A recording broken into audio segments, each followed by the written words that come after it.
사도신경으로 우리의 신앙을 하나님께 고백하겠습니다. 나는 전능하신 아버지 하나님, 천지의 창조주를 믿습니다. 나는 그의 유일하신 아들, 우리 주 예수 그리스도를 믿습니다. 그는 성령으로 잉태되어 동정녀 마리아에게서 나시고 본디오 빌라도에게 고난을 받아 십자가에 못 박혀 죽으시고 장사된 지 사흘 만에 죽은 자 가운데서 다시 살아나셨으며 하늘에 오르시어 전능하신 아버지 하나님 우편에 앉아 계시다가 거기로부터 살아있는 자와 죽은 자를 심판하러 오십니다. 나는 성령을 믿으며 거룩한 공교회와 성도의 교제와 죄를 용서받는 것과 몸의 부활과 영생을 믿습니다. 아멘. 허물의 사함을 받고 자신의 죄가 가려진 자는 복이 있도다. 마음에 간사함이 없고 여호와께 정죄를 당하지 아니하는 자는 복이 있도다. 아멘. 거룩하신 아버지 하나님, 지난밤 우리에게 안식을 주시고 이 아침 우리를 말씀 듣는 자리로 불러주셔서 감사합니다. 오늘 하나님께서 우리의 은신처가 되어 주셔서 모든 환난으로부터 보호해 주시고 구원의 노래로 우리의 삶을 둘러주시기를 간구합니다. 모든 죄를 사함받고 그 마음에 간사함 없이 하나님과 소통할 수 있는 자가 복되다 하셨으니 오늘 우리가 그러한 복을 누리게 하여 주옵소서. 이제 말씀을 듣습니다. 바르게 깨닫는 은혜 허락하여 주실 줄 믿으며 예수님 이름으로 기도합니다. 아멘. 본문 말씀은 에스라 2장입니다. 에스라 2장 말씀 함께 봉독하겠습니다. 옛적에 바벨론 왕 느부갓네살에게 사로잡혀 바벨론으로 갔던 자들의 자손들 중에서 노임을 받고 예루살렘과 유다도로 돌아와 각자의 성읍으로 돌아간 자, 곧 스룹바벨과 예수아와 느헤미야와 스라야와 르엘라야와 모르드게와 빌산과 미스발과 비그베와 르훔과 바하나 등과 함께 나온 이스라엘 백성의 명수가 이러하니 바루스 자손이 2172명이요 스바랴 자손이 372명이요 아라 자손이 775명이요 바한 모압 자손 곧 예수아와 요압 자손이 2812명이요 엘람 자손이 1254명이요 사뚜 자손이 945명이요 삭게 자손이 760명이요 바니 자손이 642명이요 브베 자손이 623명이요 아스갓 자손이 1222명이요 아도니감 자손이 666명이요 비그웨 자손이 2056명이요 아딘 자손이 454명이요 아델 자손 곧 히스기야 자손이 98명이요 베세 자손이 323명이요 요라 자손이 122명이요 하순 자손이 223명이요 깃발 자손이 95명이요 베들레헴 사람이 123명이요 느도바 사람이 56명이요 아나도 사람이 128명이요 미스마웻 자손이 42명이요 기레다림과 그비라와 브에롯 자손이 743명이요 라마와 게바 자손이 621명이요 믹마스 사람이 122명이요 베델과 아이 사람이 223명이요 느보 자손이 52명이요 막비스 자손이 156명이요 다른 엘람 자손이 1254명이요 하림 자손이 320명이요 로드와 하딧과 오노 자손이 725명이요 여리고 자손이 345명이요 스나아 자손이 3630명이었더라. 제사장들은 예수아의 집 여다야 자손이 973명이요 임멜 자손이 1052명이요 바수울 자손이 1247명이요 하림 자손이 1017명이었더라. 레위 사람은 호다위야 자손 곧 예수아와 간미엘 자손이 74명이요 노래하는 자들은 아삽 자손이 128명이요 문지기의 자손들은 살룸과 아델과 달문과 악굽과 하디다와 소베 자손이 모두 139명이었더라. 느디님 사람들은 시아 자손과 하수바 자손과 답바웃 자손과 게로스 자손과 시아하 자손과 바돈 자손과 르바나 자손과 하가바 자손과 악굽 자손과 하갑 자손과 사물레 자손과 하난 자손과 깃델 자손과 가할 자손과 르아야 자손과 르신 자손과 느고다 자손과 갓삼 자손과 우사 자손과 바세야 자손과 베세 자손과 아스나 자손과 무우님 자손과 느부님 자손과 박북 자손과 하그바 자손과 할훌 자손과 바슬롯 자손과 무히다 자손과 하르사 자손과 바르고스 자손과 시스라 자손과 데마 자손과 느시야 자손과 하디바 자손이었더라.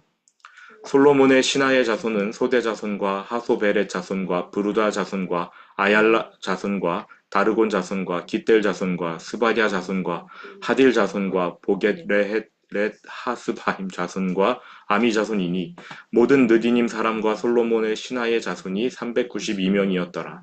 델멜라와 델하르사와 그룹과 앗단과 인멜에서 올라온 자가 있으나 그들의 조상의 가문과 선조가 이스라엘에 속하였는지 밝힐 수 없었더라.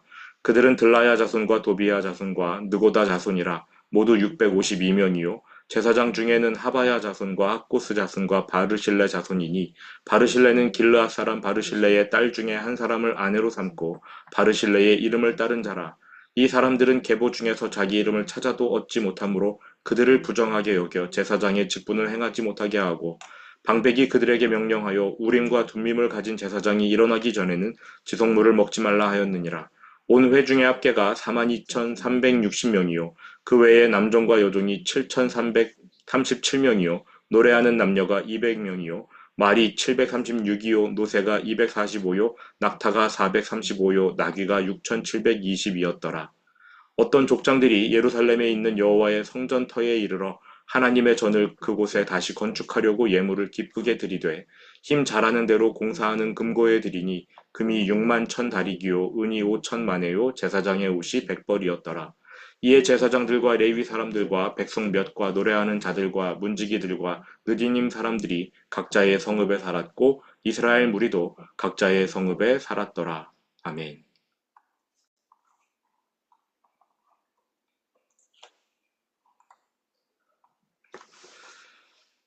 바벨론에서 예루살렘으로 내려간 사람들의 이름이 나옵니다. 이 명단에 우리가 아는 이름은 거의 없습니다. 총독 스룹바벨. 일단 스룹바벨은 어제 살펴봤으니까 우리가 알고요. 대제사장 예수아. 이 사람은 앞으로도 나올 거니까 스룹바벨과 예수아. 이 두 지도자는 알 수 있습니다. 그 외 사람들은 성경이 알려주지 않습니다. 1, 2절 보겠습니다. 옛적에 바벨론 왕 느부갓네살에게 사로잡혀 바벨론으로 갔던 자들의 자손들 중에서 높임을 받고 예루살렘과 유다도로 돌아와 각기 각자의 성읍으로 돌아간 자 곧 스룹바벨과 예수아와 하면서 지도자의 이름이 나옵니다. 높임을 받은 지도자들이에요.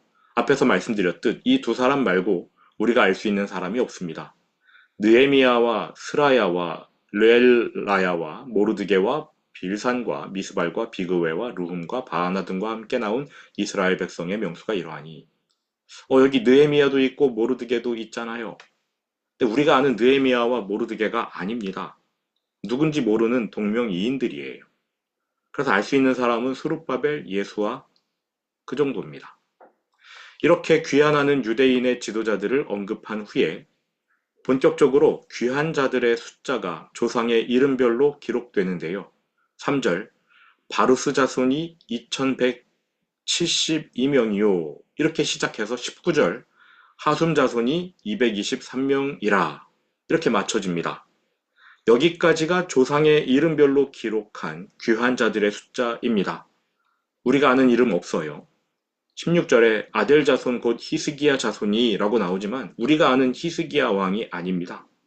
여기까지 조상의 이름별로 분류한 귀한 자들의 수는 총 15,509명. 이제 20절부터는 조상의 이름이 아닌 출신 지역별로 언급된 귀한 자들의 숫자입니다. 20절 깃발 자손, 깃발은 기브온 지역을 뜻하고요. 21절 베들레헴 출신 123명 이렇게 쭉 가다가 35절까지 스나아 자손이 3,630명이었더라 이렇게 끝납니다. 우리가 아는 지역 이름도 있고 모르는 지역 이름도 있어요. 베들레헴 우리는 알고 있죠. 지역별 귀한 자의 수를 합하니까 총 8,639명입니다. 36절부터 39절은 제사장들의 숫자입니다. 바벨론에서 예루살렘으로 돌아온 제사장들의 숫자. 36절 제사장들은 예수아의 집 여다야 자손이 973명이요 인멜 자손이 1050명이요 바수울 자손이 1247명이요 하림 자손이 1017명이었더라. 제사장의 숫자는 4289명. 40절부터 42절은 레위인들의 수인데 그 합이 341명입니다. 그리고 43절부터 58절까지는 솔로몬의 신하들의 자손이에요. 총 392명. 여기까지, 그러니까 2절부터 58절까지 기록된 귀한 자의 수는 총 29,829명입니다. 많이 돌아온 겁니까? 아니면 적게 돌아온 겁니까? 예, 적게 돌아온 거지요. 소수만 돌아왔습니다. 우리는 성경에 족보가 나오거나 또 민수기, 오늘 본문처럼 사람 수를 세는 대목이 나오면 일단 빨리 읽고 넘겨버리려 합니다. 그렇게 하는 거 나쁘지 않습니다. 성경에 질리는 것보다야 빨리 읽고 넘기는 게 훨씬 낫지요. 그런데 왜 성경이 족보를 중요하게 다루는지, 오늘 본문처럼 이름조차 알 수 없는 사람들의 숫자를 왜 중요하게 여기는지는 알고 넘겨야 합니다. 저는 여기에 하나님의 관심이 깃들어 있다고 생각합니다. 무슨 뜻이냐면, 하나님이 이 사람들에게 관심을 갖고 계시냐? 예, 맞지요. 관심 갖고 계시는데, 제가 말씀드린 하나님의 관심 대상은 이 사람들이 아니고요. 하나님 자신이 하신 말씀. 하나님의 관심은 하나님의 말씀에 집중되어 있습니다. 제가 아까 질문 드렸습니다. 이 사람들이 많이 돌아온 겁니까? 적게 돌아온 겁니까? 28,000명이 돌아왔는데 많이 돌아온 겁니까? 적게 돌아왔다고 말씀드렸지요. 29,829명. 3만 명 가까이 돌아왔는데 많이 돌아온 게 아니다. 적게 돌아왔다. 여기에 하나님이 관심을 갖고 계세요. 무슨 뜻이냐면요. 말씀을 보여드리겠습니다. 이사야 10장 20절부터 22절입니다. 함께 읽어보실까요? 이사야 10장 20절부터 22절. 그날에 이스라엘의 남은 자와 야곱 족속의 피난한 자들이 다시는 자기를 친자를 의뢰치 아니하고 이스라엘의 거룩하신 자 여호와를 진실이 의뢰하리니 남은 자 곧 야곱의 남은 자가 능하신 하나님께로 돌아올 것이라. 이스라엘이여 내 백성이 바다의 모래 같을지라도 남은 자만 돌아오리니 넘치는 공의로 회멸이 작정되었음이라. 하나님께서 일찌감치 말씀해 두셨습니다. 남은 자가 돌아올 것이다. 소수만 돌아올 것이다. 하나님은 바다의 모래 같은 자들이 돌아오는 게 아니라 오직 남은 자, 소수의 사람만 돌아올 것이라고 일찌감치 말씀해 두셨습니다. 그리고 때가 이르자 정말 소수의 사람만 돌아왔어요. 다시 말해 에스라 2장에 기록된 이 사람들의 숫자는 과거 이사야를 통해 전하신 하나님 말씀의 성취인 것이지요. 숫자의 기록은 중요했습니다. 에스라 2장 우리가 대충 읽고 넘겨버리더라도 나쁘진 않은데 적어도 이 사실은 알아야 하는 것입니다. 소수만 돌아온다는 하나님 말씀대로 정말 소수가 돌아왔다. 하나님 말씀은 반드시 이루어집니다. 그 말씀이 우리 귀에 좋게 들리든 좋지 않게 들리든 상관없이 하나님 말씀은 반드시 이루어진다는 것입니다. 59절 60절입니다. 소수에 돌아온 사람 중, 바벨론에서 소수로 돌아온 사람 중 자신의 소속을 모르는 사람들이 있었습니다. 59절. 델멜라와 델하르사와 그룹과 앗단과 인멜에서 올라온 자가 있으나 그들의 조상의 가문과 선조가 이스라엘에 속하였는지 밝힐 수 없었더라. 그들은 들라야 자손과 도비야 자손과 느고다 자손이라 모두 652명이요. 소속은 모르지만 일단 귀환했으니까 받아주기는 합니다. 문제는 여기 소속을 모르는 사람 중에 제사장들도 포함되어 있었다는 겁니다. 61절. 제사장 중에는 하바야 자손과 학고스 자손과 바르실레 자손이니 바르실레는 길르앗 사람 바르실레의 딸 중에 한 사람을 아내로 삼고 바르실레의 이름을 따른 자라. 이 사람들은 계보 중에서 자기 이름을 찾아도 얻지 못하므로 그들을 부정하게 여겨 제사장의 직분을 행하지 못하게 하고. 이들이 주장은 해요. 나는 여기 출신이야. 나는 여기 소속이야. 그런데 증명할 기록이 없다는 겁니다. 소속을 알 수 없으므로 제사장이라고는 하지만 이들에게 제사장 직분을 맡길 수가 없습니다. 왜냐하면 제사장은 오직 아론의 직계 후손만 될 수 있기 때문입니다. 출애굽 광야 시절에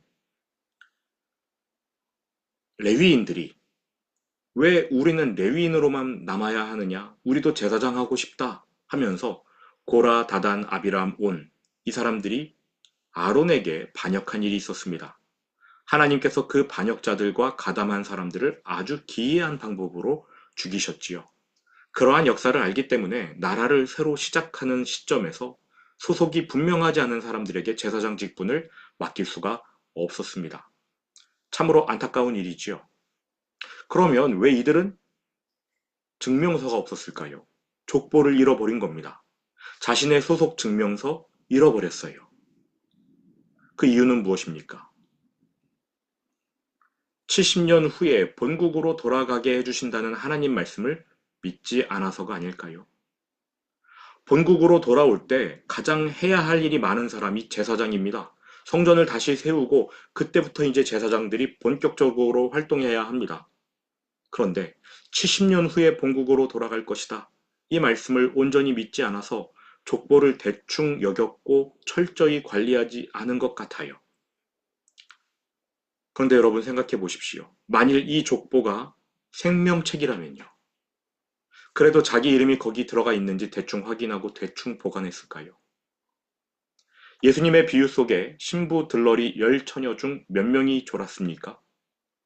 성경은 말하기를 10명 다 졸고 잤다고 합니다. 그러나 그중 5명은 신랑이 반드시 올 테니 언제 오든 준비해야 한다라는 믿음으로 여분의 기름을 준비했습니다. 나머지 5은 정말 올까? 괜히 나만 호들갑 떨며 과하게 준비하는 것 아니야? 라면서 신랑이 온다는 믿음이 없어 여분의 기름을 준비하지 않았습니다. 믿음이 있어서 철저히 준비한 5명은 혼인잔치에 들어가지만 믿음이 없어서 대충 준비했던 5명은 천국잔치에 참여하지 못합니다. 이 땅에서 믿음의 차이는 별로 크지 않아요.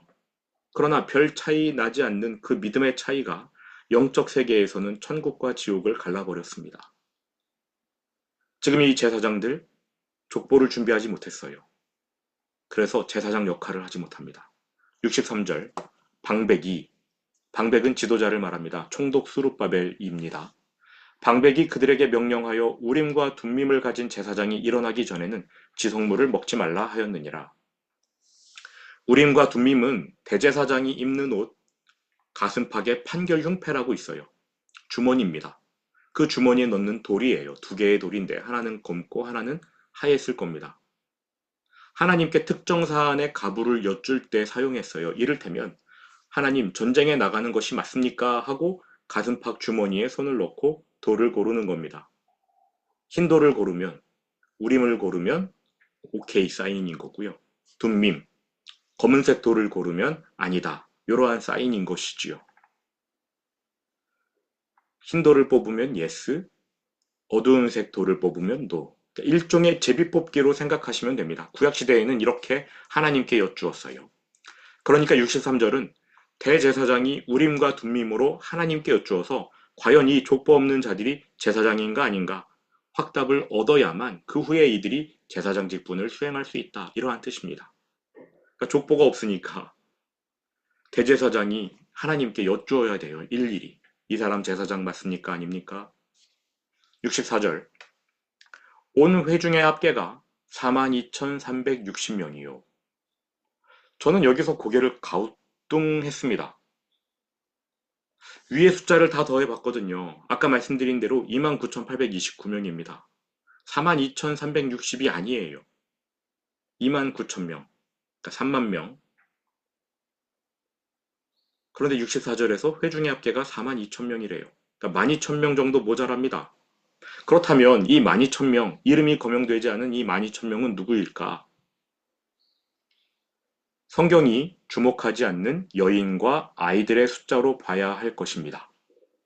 바로 이 지점에서 더 큰 문제점이 드러났어요. 계수된 성인 남자는 3만 명인데 아내와 아이가 12,000명밖에 안 된답니다. 원래 남자 수가 3만 명이면 아내와 아이는 2배 내지 3배로 더 많아야 됩니다. 남자는 3만 명인데 여자와 아이가 12,000명밖에 안 된다? 그 뜻은 이 남자들 중에 미혼자가 다수라는 뜻이지요. 바벨론에 있던 수많은 유대인 중에 소수의 사람만 왔습니다. 4만 2천 명이 왔어요. 그런데 그 중에 미혼 남성이 대다수입니다. 이것이 문제입니까? 네, 문제예요. 아주 심각한 문제지요. 왜 심각한 문제인가? 첫 번째로, 바벨론에서 예루살렘으로 돌아온 사람 중 가정을 이끌고 온 사람은 극소수라는 뜻입니다. 바벨론의 터전을 잡고 가정을 꾸린 대다수는 하나님의 약속이고 뭐고 신경도 안 썼다는 뜻이지요. 꿈쩍 안 했습니다.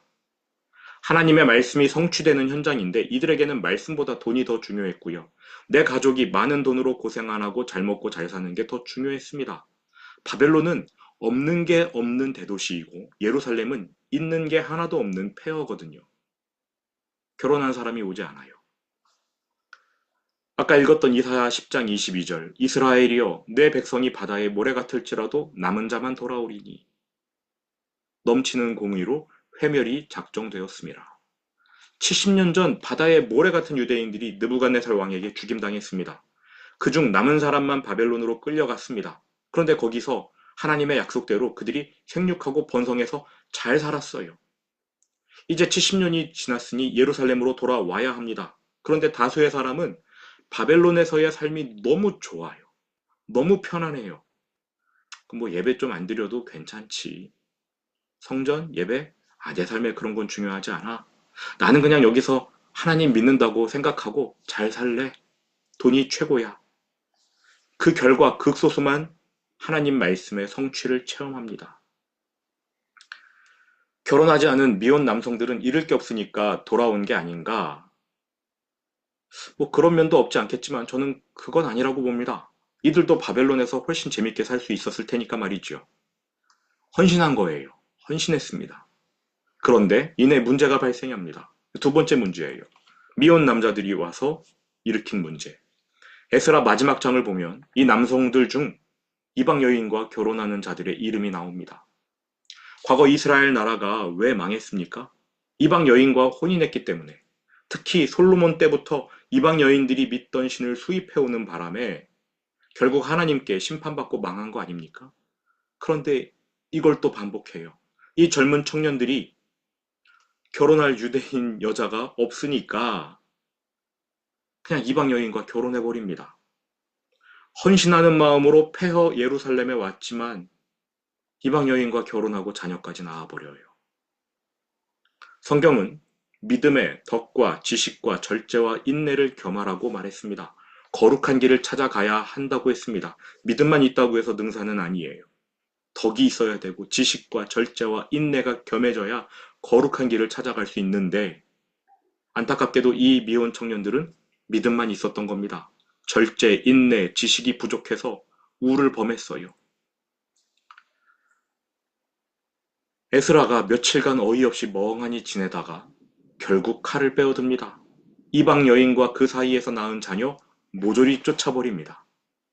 여러분, 신앙은요, 첫 단추 잘못 끼우면 회복하기가 정말 어렵습니다. 성경이 불신자들에게 복음을 전하라고 하면서 왜 믿지 않는 자들과 멍에를 같이 매지 말라고 했습니까? 불신자들에게 복음을 전하라고 했으면 믿지 않는 사람과 멍에를 같이 매야 되는 거 아닌가요? 그런데 그렇게 하지 말래요. 믿지 않는 사람과 결혼해서 전도하면 되지? 너무 어렵거든요. 정리합니다. 오늘 에스라 2장 족보를 통해서 알아본 사실들이 우리의 마음을 조금 불편하게 해요. 바벨론에서의 편안한 삶 때문에 대다수 유대인은 예루살렘으로 내려가지 않았습니다. 극소수만 예루살렘으로 왔어요. 그중 미혼 청년 남성이 다수였다? 바꿔 말하면 가정이 있는 사람들은 생계 때문에 내려오지 않았다는 겁니다. 이 미혼 청년들은 헌신했지만 덕과 절제와 인내가 부족해서 타락합니다. 이방 여인과 혼인하고 자녀까지 낳았어요. 나중에 에스라는 이 가족을 찢어버립니다. 쉽지 않았음을 알면서도 과거의 아픈 역사가 반복되면 안 된다는 생각에 가족을 찢어버린 것이지요. 비극입니다. 이렇게 귀환한 유대인들은 아파하면서 회개하고 돌이켜 첫 단추를 제대로 채웁니다. 그래도 제대로 채웠어요. 문제는 에스라, 느헤미야 이 두 지도자가 살아있는 동안만 회개했다는 겁니다. 미리 말씀드릴까요? 에스라, 느헤미야 죽은 뒤에 몇십 년도 안 지나서 극도로 타락해버립니다. 그래서 하나님이 이 예루살렘, 유다 땅을 헬라 제국의 톨레미와 셀류커스에게 넘겨서 고생시킨 거예요. 안티오쿠스 4세 때 두들겨 맞게 하신 겁니다. 하나님은 반드시 말씀을 이루시는 분입니다. 중요한 것은 내가 그 현장에서 하나님을 체험하는가 이지요. 소수만 돌아온다? 그러면 나는 그 소수의 무리에 들어가야 합니다. 무슨 일이 있어도 그 소수에 들어가야 하는 것입니다. 믿음으로 걸어가야 합니다. 주기도문으로 오늘 예배를 마치겠습니다.